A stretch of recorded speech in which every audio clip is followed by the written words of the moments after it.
They thought he was just another defendant, until he dropped his badge on the table and the entire courtroom went silent. What happened next stunned everyone, especially the officers who had laughed at him just moments before. "You've got the wrong man." The words cracked through the courtroom like thunder, but instead of bringing order, they triggered laughter. 3 officers stood near the defendant's bench, smirking. One of them let out a short snort, shaking his head as if he'd just heard the oldest excuse in the book. Another leaned against the wall, arms crossed, clearly enjoying the spectacle. In the center of it all stood a tall black man in handcuffs, dignified, calm, and oddly composed for someone who had just spent the night behind bars. His expensive navy blue suit was now wrinkled and stained with the grime of a holding cell. His tie had been loosened, and his once polished shoes were scuffed. But what stood out more than anything was his eyes, sharp, unwavering, almost authoritative. He didn't look like a criminal. He looked like a man used to commanding a room, and that's exactly what he was. "I'm the director of the FBI," he said, slowly and clearly. Not with arrogance, but with certainty. The courtroom broke into muffled giggles. One officer burst out laughing and said sarcastically, "Sure you are, and I'm the President of the United States."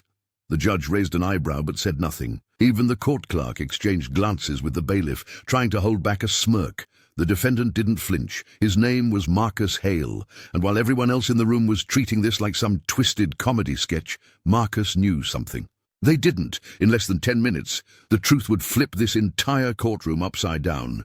But for now, he waited in silence, the metal cuffs digging into his wrists, as the officers around him continued laughing. That laughter, dismissive, smug, and full of unchecked prejudice, would soon become the sound they'd regret most, because Marcus wasn't bluffing. He wasn't crazy, and he definitely wasn't lying.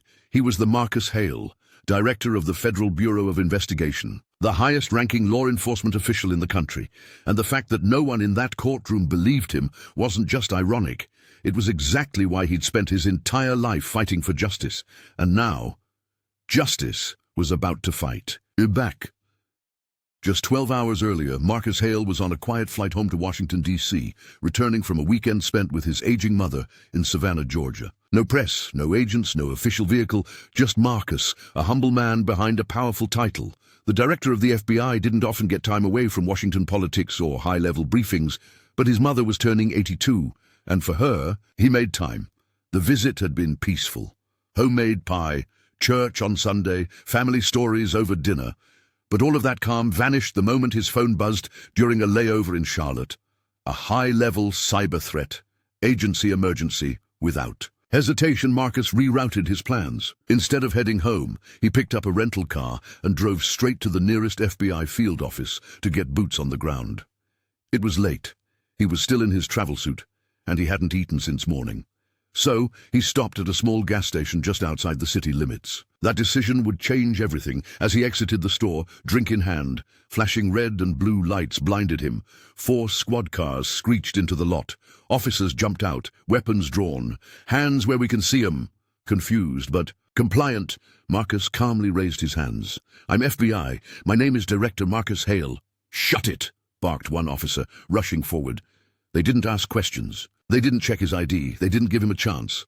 Within seconds, he was slammed onto the hood of a cruiser, a knee pressed into his back, cold steel locked around his wrists. He tried again. "Please, check my badge. I'm with the Bureau." But all they heard was a black man making what they assumed was a desperate lie. To them, he fit the vague suspect description. Black male, dark suit, nervous. They didn't see an innocent man. They saw a target. "I told them who I was," Marcus later recalled during an interview. "They didn't even look at my credentials. They laughed, as if the very idea of me being FBI was funny." What happened next wasn't just a case of mistaken identity. It was a mirror reflecting a deeper issue, one this country had tried too long to ignore, and Marcus Hale had just become its latest example. Back in court, the air was thick with boredom and arrogance. To the officers, this was just another routine appearance, another suspect making wild claims to avoid consequences. They stood relaxed, arms folded, casually chatting among themselves.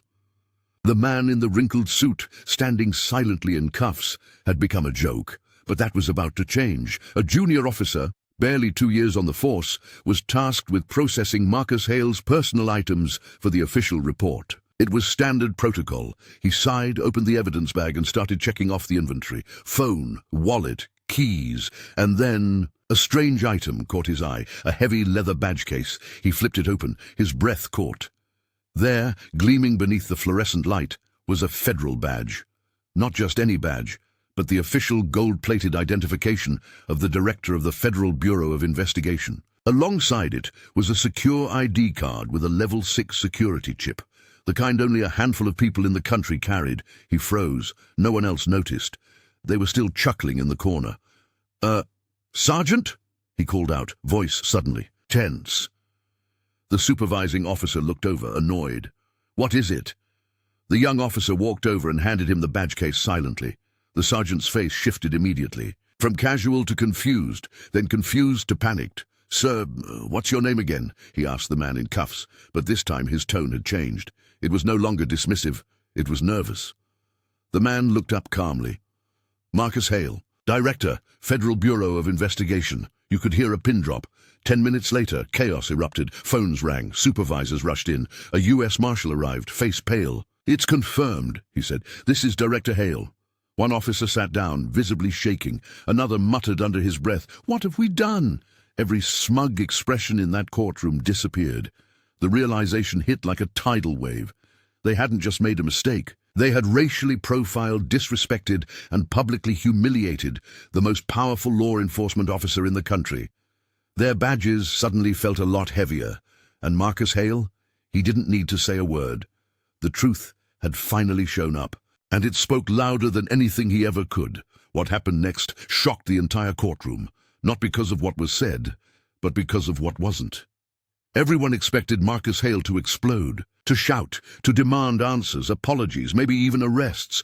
After all, he had every reason to. He had been racially profiled, violently detained, mocked and humiliated, all while holding one of the most powerful positions in American law, enforcement. But instead of rage, Marcus chose silence, followed by something far more powerful. He stood slowly, the clink of the handcuffs being removed still echoing in the room. He straightened his suit, brushed off the dust from the holding cell floor and looked around, not with anger, but with quiet disappointment. Then, in a voice calm enough to make your spine tingle, he said, This is exactly the kind of behavior we're supposed to be eliminating. Silence. Absolute, deafening silence. No one moved. No one breathed. It wasn't just a statement. It was a mirror held up to everyone in that room, and everyone watching from afar. Marcus wasn't angry for himself. He was heartbroken for every other man who couldn't flash a badge and prove his worth, for every voice that got silenced, for every life that got overlooked. His words hit harder than any courtroom outburst ever could. This isn't about me, he continued. It's about the next man, the man who doesn't have credentials, the man who never gets to make it to court. That's who I'm thinking about. Immediately, Internal Affairs stepped in. The officers involved were suspended pending investigation. Public officials scrambled to contain the fallout. Press statements were drafted. Apologies were issued. But the damage had already spread far beyond those courtroom walls. Marcus Hale didn't press charges. He didn't demand resignations. Instead, he did what true leaders do. He turned a moment of injustice into a movement for change. At a press conference held just 24 hours later, now viral with over 10 million views, he faced the nation and said, This isn't about a badge. It's about bias. It's about listening before judging, seeing before assuming, and changing what's been broken for far too long. And with that, Marcus Hale became more than just a director. He became a symbol of the change America needed. What happened in that courtroom wasn't just a personal turning point for Marcus Hale. It was a wake-up call for an entire nation. Within 24 hours, the footage had gone viral. News stations ran headlines like FBI Director Wrongfully Detained and Justice Mistaken. Nation confronts its own bias. Social media lit up with outrage, empathy, and most importantly, action. But Marcus didn't use the moment to boost his ego or drag names through the mud. Instead, he used it to build bridges, not burn them. Police departments across the country took notice. Within weeks, new policies were implemented.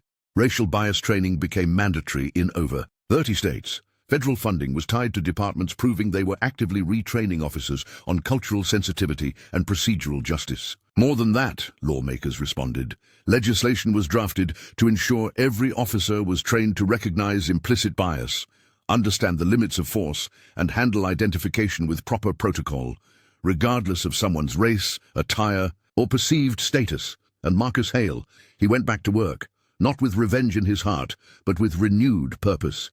Inside the FBI, he spearheaded reforms that focused on accountability. He launched a new division focused on civil rights violations, particularly those that never made the news. He pushed for protection for whistleblowers, for community-based policing programs, and for a culture of listening over assuming. He didn't forget the ones who mocked him, but he didn't condemn them either. Some of the officers involved resigned, quietly. Others faced internal consequences, but one in particular gave an emotional interview a year later saying, "He didn't yell, he didn't threaten. That made me rethink everything I thought I knew about people, power, and respect. I laughed at a man who deserved more than just my apology. He deserved my admiration." Marcus Hale proved that leadership isn't about titles. It's about character, about what you do when you have every reason to strike back, but choose instead to rise higher. In a world where power is often abused and silence is mistaken for weakness, Marcus Hale showed us that true strength isn't loud, it's disciplined, principled, and fearless. He didn't just walk out of that courtroom, he walked into history. Not as a victim, but as a voice for millions, a voice that refused to be silenced, a voice that changed a broken system, one calm truth at a time. So the next time you're tempted to judge someone by how they look or where they come from, remember, you might be standing in the presence of greatness and not even know it. Hey friends, if this story moved you, even just a little, please take a second to like, share, and subscribe to the channel. It helps us tell more stories that matter, stories that inspire, awaken, and remind us of the power of justice, humanity, and grace. Drop a comment below. What would you have done if you were in Marcus Hale's shoes? And remember, one share could be the reason someone else thinks twice before judging another person unfairly. Thanks for watching. Stay kind, stay aware, and we'll see you in the next story.